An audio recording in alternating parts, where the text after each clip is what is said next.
Hello guys! Welcome to my YouTube channel.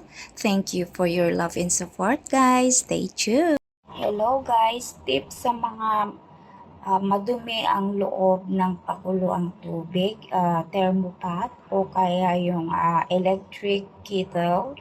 So ganito lang ang gawin nyo guys kapag yung inyong pakuluan ng tubig ay ganyan nakadumi guys. So, ayan, ipapakita ko sa inyo kung paano tatanggalin yan, guys. So, ayan, guys, maghihiwa tayo ng isang lemon. So, slice lang natin ng maliliit, guys.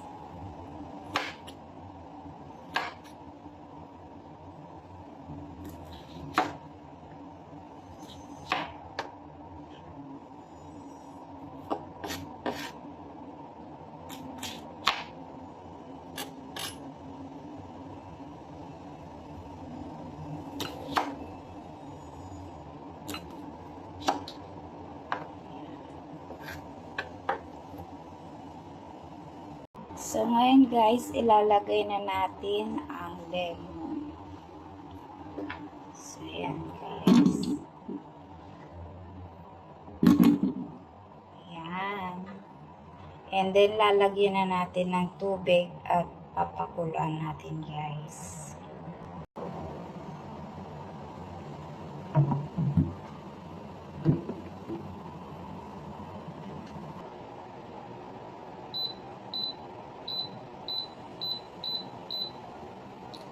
So, ayan guys. Antayin na lang kumulo. Mga 10 minutes guys. Kung yung water kettle. Basta pag kumulo yung tubig guys, hayaan nyo muna at ng mga 3 to 5 minutes. Para mas lalong malinis pa. Ayan guys.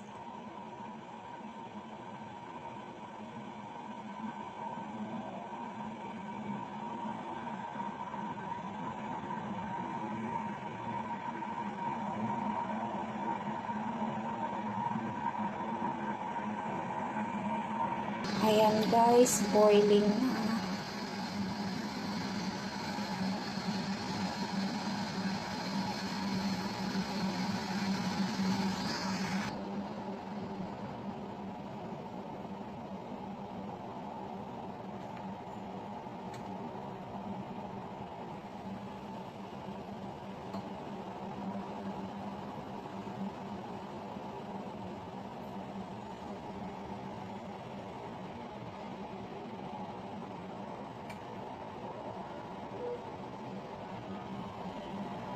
So, ayan guys, i-check natin kung effective ba yung tips na ibinahagi ko na sa inyo na ito guys. So, check na natin.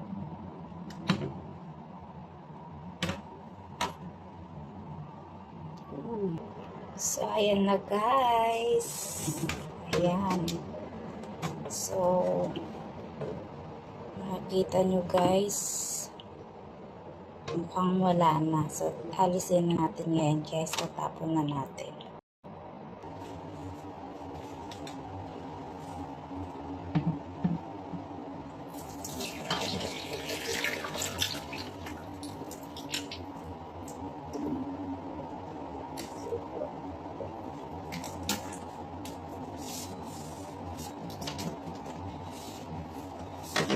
So, ayan guys.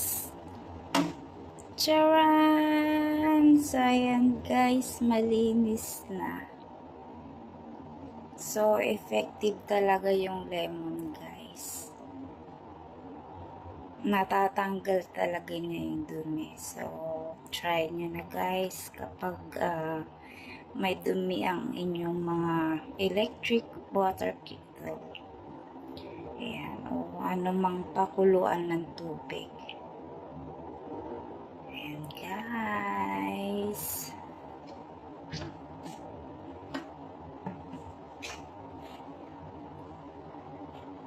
Sana nagustuhan nyo ang ating page yung binahagi ngayon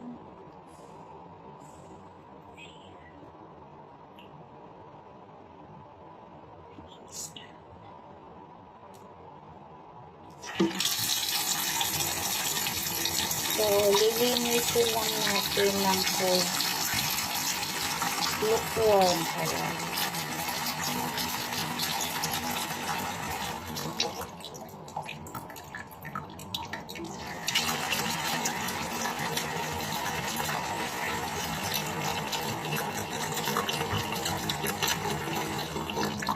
So, ayan guys, linisin muna natin ng tubig bago natin lagyan ng tubig na pampakulo para ano na siya, malinis na malinis talaga guys.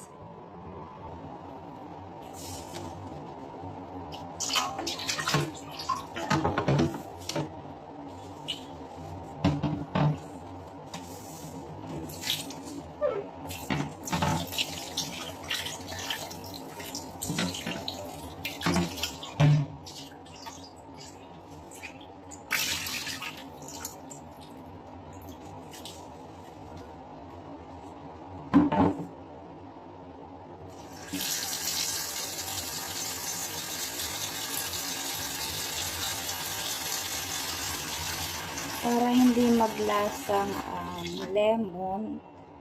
So, ayan guys.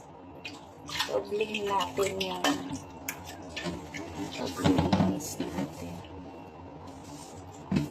Ayan.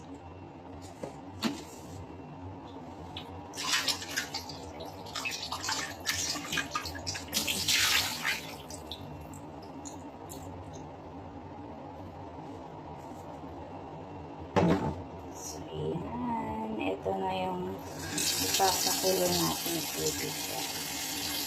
So, ayan guys. Thank you for watching. Jesus loves you. Bye-bye.